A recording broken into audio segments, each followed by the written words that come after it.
तो किया ही है, लेकिन अमेरिका ने हमेशा से पाकिस्तान को टॉयलेट पेपर की तरह यूज किया और फेंक दिया। मुनीर और शहबाज को पाकिस्तान पानी पी पी कर कोस रहे हैं, लानतें भेज रहे हैं। दरअसल भारत अमेरिका ट्रेड डील में दालें डील का हिस्सा नहीं थी, जबकि व्हाइट हाउस के डॉक्यूमेंट्स में पल्सेस यानी दालों का जिक्र भी हुआ। दूसरा ये कि व्हाइट हाउस ने दावा किया कि भारत ने 5 सालों में $500 बिलियन के सामान खरीदने की प्रतिबद्धता जताई है, जबकि दोनों देशों के ज्वाइंट स्टेटमेंट में ये बात नहीं थी। ज्वाइंट स्टेटमेंट में कहा गया था कि भारत का खरीदने का इरादा है, कोई प्रतिबद्धता भारत ने नहीं जताई थी। इरादा रखना एक बात है और प्रतिबद्धता जताना दूसरी बात। जब व्हाइट हाउस से जारी स्टेटमेंट और ज्वाइंट स्टेटमेंट में विरोधाभास हुआ तो 24 घंटे में ही व्हाइट हाउस ने अपने बयान को दुरुस्त भी किया, जिसमें दालों का जिक्र नहीं था और कमिटेड यानी प्रतिबद्धता शब्द को हटाकर इंटेंड यानी इरादा रखना शब्द जोड़ा गया। वास्तव में व्हाइट हाउस ने दोनों ही विवादास्पद बिंदुओं को बदल दिया। व्हाइट हाउस के ये दोनों स्टेटमेंट्स देखिए। पहले व्हाइट हाउस ने जो लिखा था उसमें कहा गया था कि भारत ने $500 बिलियन के अमेरिकन प्रोडक्ट खरीदने का कमिटमेंट या प्रतिबद्धता की है।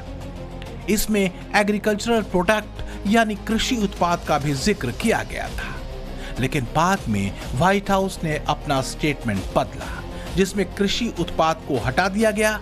इतना ही नहीं, प्रतिबद्धता यानी कमिटेड को इंटेंड शब्द से बदला गया। मतलब यह था कि भारत ने इच्छा जताई है, ऐसी कोई प्रतिबद्धता नहीं की है। कहने का मतलब ये कि भारत की नजर अमेरिका के साथ डील में बेहद सतर्क रही है। ज्वाइंट स्टेटमेंट से इतर अगर कोई चीज बदली गई तो वो फिर से दुरुस्त भी हुई, क्योंकि मोदी भारत के हितों की अनदेखी नहीं कर सकते। सच ये है कि मोदी की नीति आज दुनिया अपना रही है, वो नीति जिसकी नींव पीएम मोदी ने करीब 1 दशक पहले रखी थी, सबका साथ सबका विकास के अपने सूत्र के जरिए। आज हर देश को ये पता चल रहा है कि उसे अपनी रिजिलियंस खुद बनानी होगी। साथियों, आज दुनिया जिसकी चर्चा कर रही है उसको भारत ने 2015 में, आज से 10 साल से पहले 2015 में ही अपनी नीति का हिस्सा बना लिया था।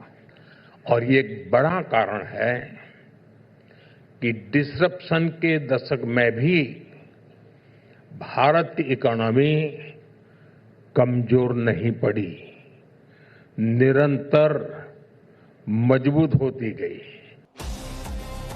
भारत की मजबूती और जियोपॉलिटिक्स में पक्की पकड़ ने पाकिस्तान को परेशान कर रखा है। मुनीर और शहबाज की तमाम पैंतरेबाजियां खाली चली गईं। ट्रंप के साथ फोटो सेशन, पाकिस्तान अमेरिका की दोस्ती का राग, इस्लामिक नेटो का ख्वाब, नोबेल प्राइज वाला पैतरा कुछ भी काम नहीं आया।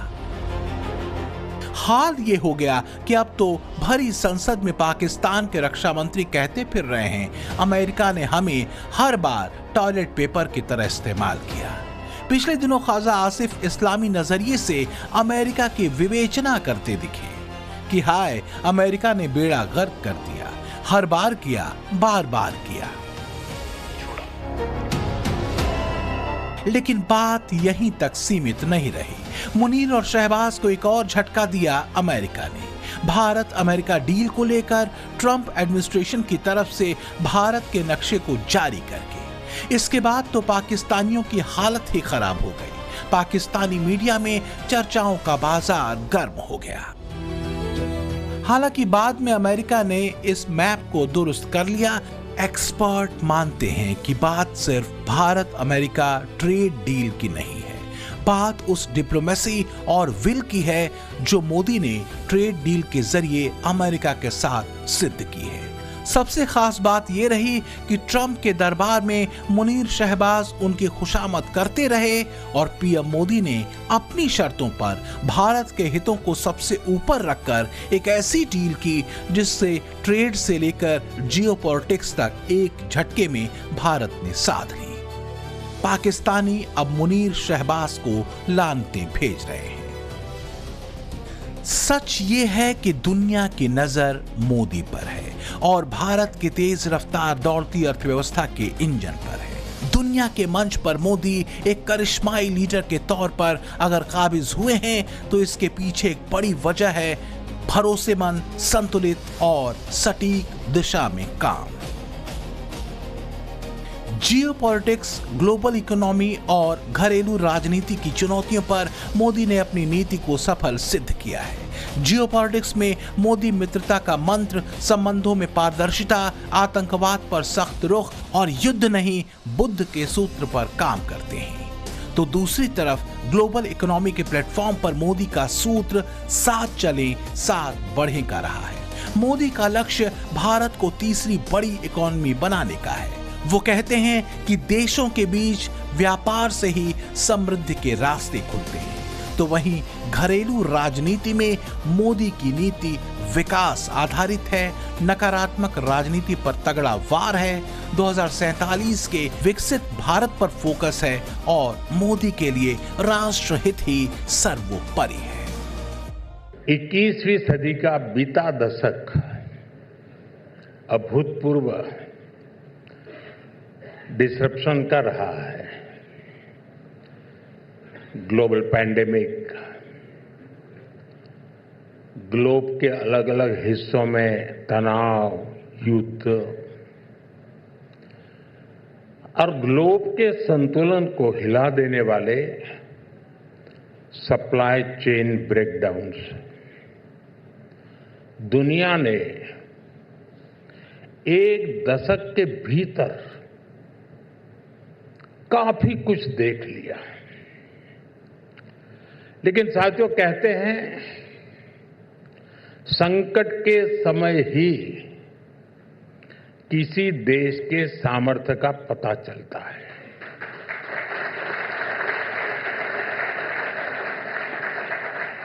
और मुझे बहुत गर्व है, अनेक डिसरप्शन के बीच भी भारत के लिए ये दशक अभूतपूर्व डेवलपमेंट का रहा है, शानदार डिलीवरी का रहा है और डेमोक्रेसी को मजबूत करने वाला रहा है। चाहे 2019-20 में कोविड का दौर रहा हो या फिर ऑपरेशन सिंदूर, दोनों ही दौर में पीएम मोदी ने देश की प्राथमिकताओं पर फोकस किया। सूत्र था सुरक्षा भी और लक्ष्य पर नजर भी। भारत माता की, भारत माता की, भारत माता की। यही वजह रही कि वैश्विक महामारी के दौर से लेकर युद्धों के दौर तक में मोदी ने भारतीय इकोनॉमी को संभाले रखा। जरा दुनिया में भारतीय अर्थव्यवस्था की रफ्तार और अमेरिका, चीन और यूरोपीय देशों के साथ इसकी तस्वीर देख लीजिए। कोविड महामारी के दौर में भारत की जीडीपी की रफ्तार -7.3 पहुंच चुकी थी। अमेरिका की -3.4, चीन की 2.3 और यूरोपीय क्षेत्र की -7.4। लेकिन 2021 में भारत ने जबरदस्त वापसी की और भारत की जीडीपी 8.8% हो गई। अमेरिका की 5.5, चीन की 8.2 और यूरोपीय क्षेत्र की 5.2%। अमेरिका, चीन और यूरोपीय देशों की तुलना में भारतीय इकोनॉमी की रफ्तार लगातार बढ़ती रही है। 2025-26 में आईएमएफ के अनुमानों के मुताबिक इसके 6.6% रहने की संभावना है, जबकि अमेरिका की 2, चीन की 4.8 और यूरोपीय देशों की 1.2%। भारत की विदेश नीति से लेकर ट्रेड नीति तक क्रिस्टल क्लियर है। भारत अपने संबंधों को मजबूती दे रहा है, बजाय इसके कि कोई उसे डिक्टेट करे। अब देखिए कि 18 से 22 फरवरी के बीच मोदी के एक और दोस्त ब्राजील के राष्ट्रपति लूला दा सिल्वा भारत आ रहे हैं। तो वहीं 17 फरवरी को पीएम मोदी के दोस्त फ्रांस के राष्ट्रपति इमैनुअल मैक्रों भारत आ रहे हैं। दोनों ही नेता भारत एआई इंपैक्ट समिट 2026 में शामिल हैं। यह है विजन, यह है प्रोजेक्शन जिसके लिए मोदी दुनिया में जाने जाते हैं। ऐसा नहीं कि एक बड़ी डील हो गई तो बस बात खत्म, काम खत्म। बदलते ग्लोबल ऑर्डर में जो सबसे पावरफुल मंत्र है वो है कम्युनिकेशन, कंट्रीब्यूशन, कन्विक्शन और ट्रस्ट। पीएम मोदी इसमें माहिर हैं और यही वजह है कि विपक्ष और उसके नेता लाख कोशिश करते रह जाएं। मोदी के खिलाफ नैरेटिव गढ़ने के जो उनकी कोशिश है वो ध्वस्त हो जाती है जमीन पर और नतीजों में। तो क्या दोस्ती, डिप्लोमेसी और डील के जरिए मोदी वास्तव में नए ग्लोबल ऑर्डर में भारत की दमदार भूमिका लिख रहे हैं? चाहे पश्चिम हो या पूरब, मिडिल ईस्ट हो या अफ्रीकन देश, मोदी एक लीडर के तौर पर अपनी भरोसेमंद छवि बनाते हैं। यही वजह है कि लंबे समय तक ट्रेड डील के अटके रहने के बाद भी ट्रंप ने हमेशा मोदी को अपना मित्र ही बताया।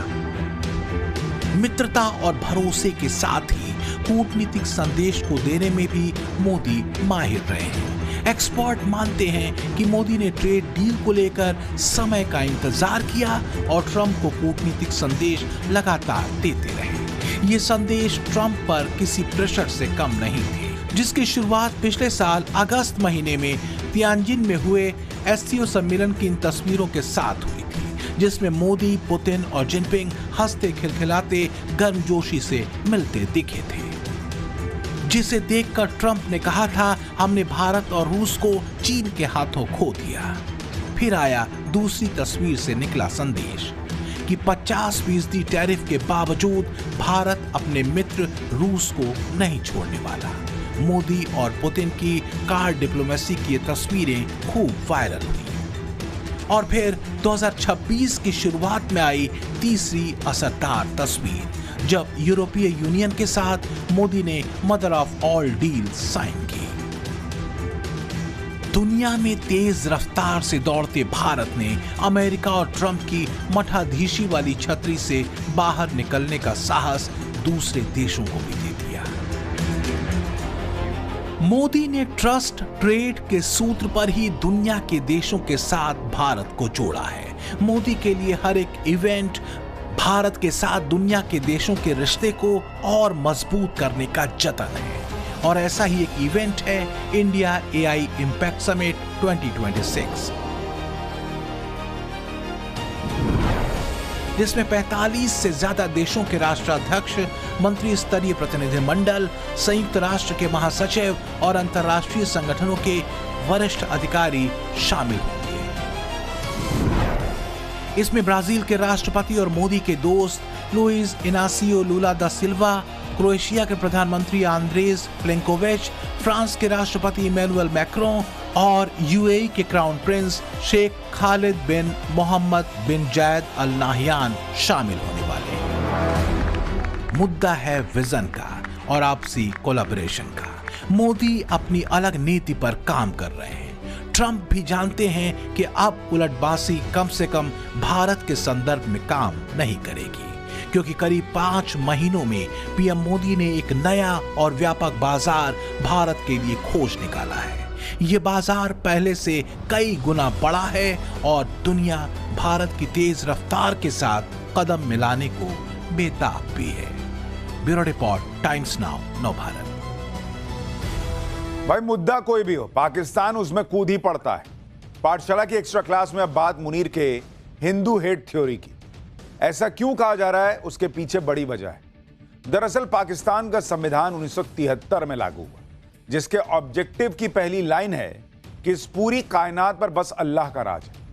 आगे लिखा है कि पाकिस्तान में लोकतंत्र, आजादी, सहिष्णुता और सामाजिक न्याय, ये तमाम बातें इस्लाम के दायरे के अंदर ही लागू होंगी। पाकिस्तान के संविधान के ऑब्जेक्टिव में लिखी इस लाइन का मकसद तब खुलकर दुनिया के सामने आ गया जब असीम मुनीर को पाकिस्तान का आर्मी चीफ बनाया गया। कट्टरपंथी मौलाना मुनीर की अगुवाई में पाकिस्तानी फौज मजहबी फौज बन चुकी है। सवाल यह है कि असीम मुनीर के जहन में हिंदुस्तान और हिंदुओं के खिलाफ इतनी नफरत क्यों है। असीम मुनीर के अतीत, वर्तमान और भविष्य को तथ्यों, तस्वीरों और सबूतों के साथ सामने रखती यह रिपोर्ट जरा गौर से देखिए।